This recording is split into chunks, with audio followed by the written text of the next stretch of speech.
Babe, Mr. Fab, what up? This now you're looking at. How would you say was your upbringing? Poor, middle class, or rich? Shut the door.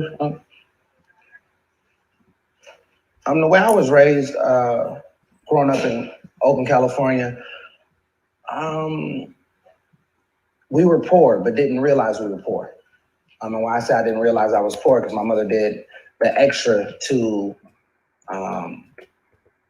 fill in the void of which was left in the infancy. I lived two parts of my life before I reached an adult. I had in my adolescent ages and childhood, in the infancy stages, my mother was on drugs and my father was on drugs. And my mother would do,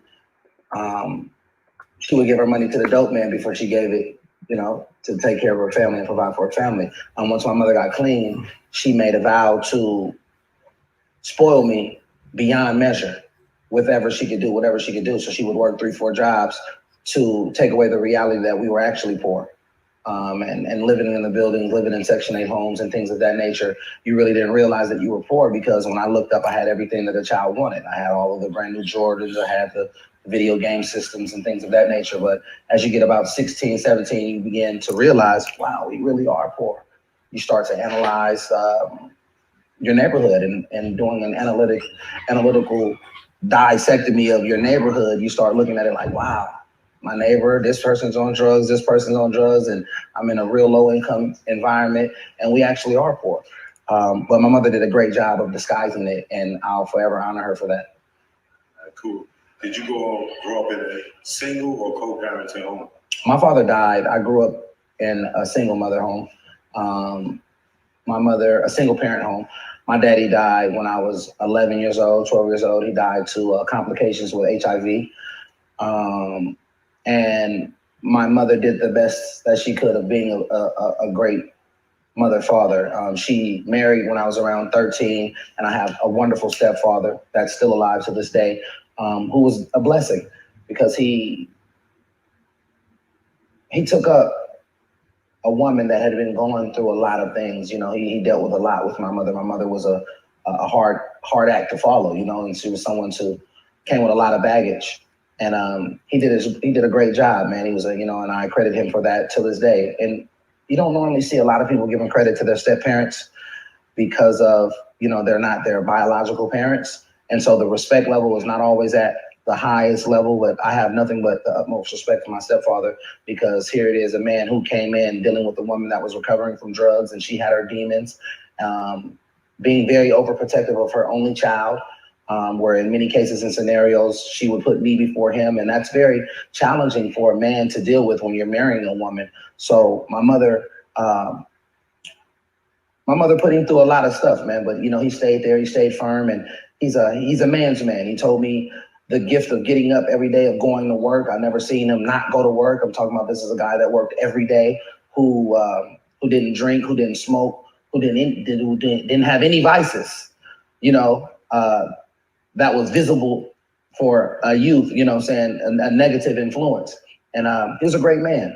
And he showed me what it was like to go work for what you believe in. And he got up every day and he worked very hard, and took a lot of responsibilities that he didn't have to take. And I respect him. Remember Shaq had that joint by his stuff. Oh, for sure. That was one of my favorite songs. I'm Outstanding by Phil. Yeah. Most definitely one of my favorite records. As a kid, what did you think you were going to be in life? Once I set my mind on what it is that I wanted to be in life, that's what I drove for, and I tried to continue to push forward towards that. I mean, early in the ghettos across America, everybody wants to play sports. So it was, hoop dreams, and it was, those sports dreams that as you get older, you begin to be like, well, school, money, hustling, girls, really different distractions that challenge your discipline. But once I set my mind on saying that this is what I wanted to do musically, I wanted to be a writer, I wanted to be an author, I wanted to be some form of influencer with my, in the position that I was in through words. And once I set my mind on that, man, I've been on it ever since.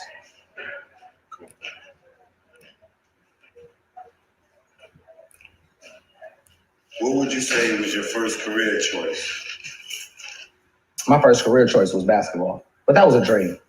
I think that when we're young, we confuse dreams for career choices. Now that would be a career of preference if that's something that we wanted to do, but it's not a career until you're able to be paid for it and until you're able to reap the benefits of that labor. But we all had childhood dreams of, taking it to the next level of being a sports, someone involved in sports. And we all played sports growing up. But I think I had my mindset on wanting to be an artist, entertainer, 15, 16, 14, 15, from drama classes and a lot. And my mother invested in that. My mother invested in, one thing about her, she invested in me and my dreams. So it was never about how was I going to fund them. It was always just going after them. And that's something that even made me feel more passionate about following them once I got on that course.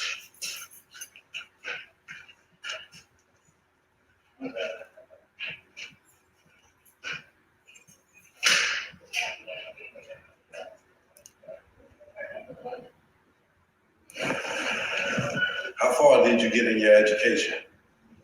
I went to college. Graduated high school, went to college. I took classes at college.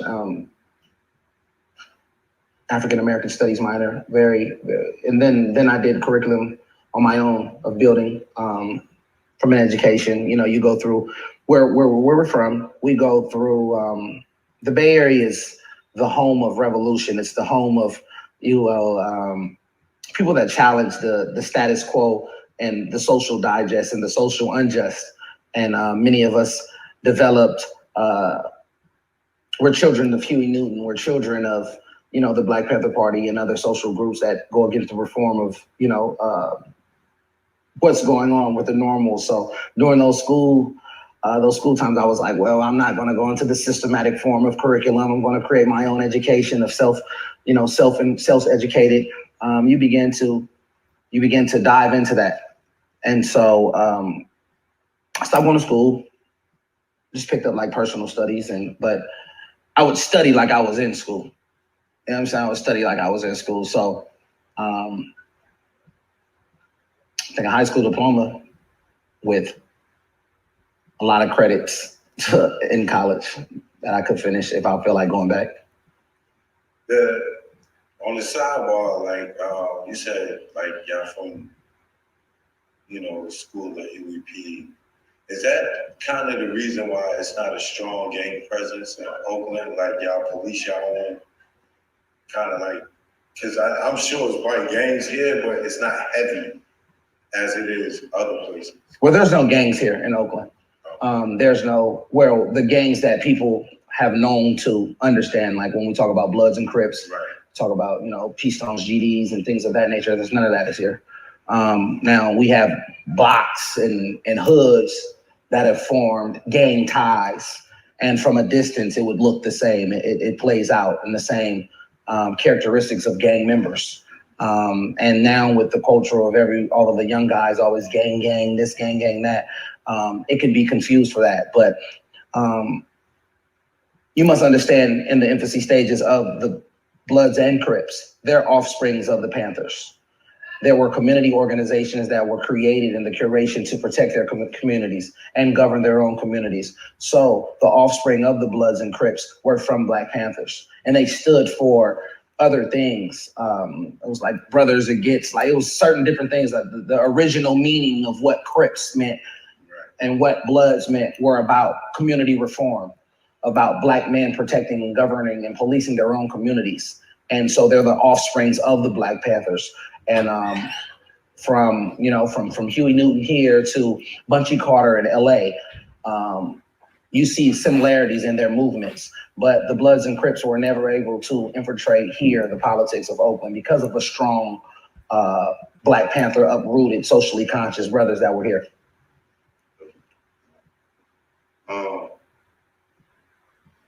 At what age do you feel you became an adult?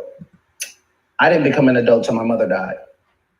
And my mother died when I was 28. And the reason why I say that is because I knew that I would always have a crutch and a cushion. And in life, crutches and cushions are those points where we never fall and fully hit the ground. We never hit the asphalt. We always have something to hold us down. There's a mattress there. When my mother died, it removed the crutch and the cushion. And the reality of I had no one to fall on, that I had if I failed, then I would fall and hit the concrete. I began more mindful of my steps, and steps became calculated after that, because it wasn't just reckless living. It wasn't just moving. It just wasn't, oh, I could do this. And at the end of the day, I know right or wrong, heaven or hell, my mother's going to be there for me.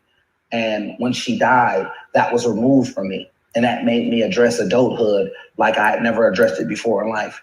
And I feel like that's the age that I became an adult. Responsibilities of just simple things, even as paying bills. Like I would always, nowadays we have auto pay and things like that. We got auto pay, but my mom was auto pay every month. Take this. She pay all the bills, do all the, secretarial work and things of that nature. But once that was removed, it was more so like, oh damn, I owe $700 on this. Oh, I got to pay the bill. It wasn't that I didn't have it. It's just you're so used to having that program. When that program was removed, I had to look adulthood in the eye, and it was very challenging because for so long my mother was not only my best friend, but we had a mother-son relationship, a brother-sister relationship. It was, we played several different roles, and we grew up together. My mother had me when she was young, so we grew up together. So it's very different when you're dealing with those kind of situations in a maternal type situation with moms. It's tough. So I say about 27, 28.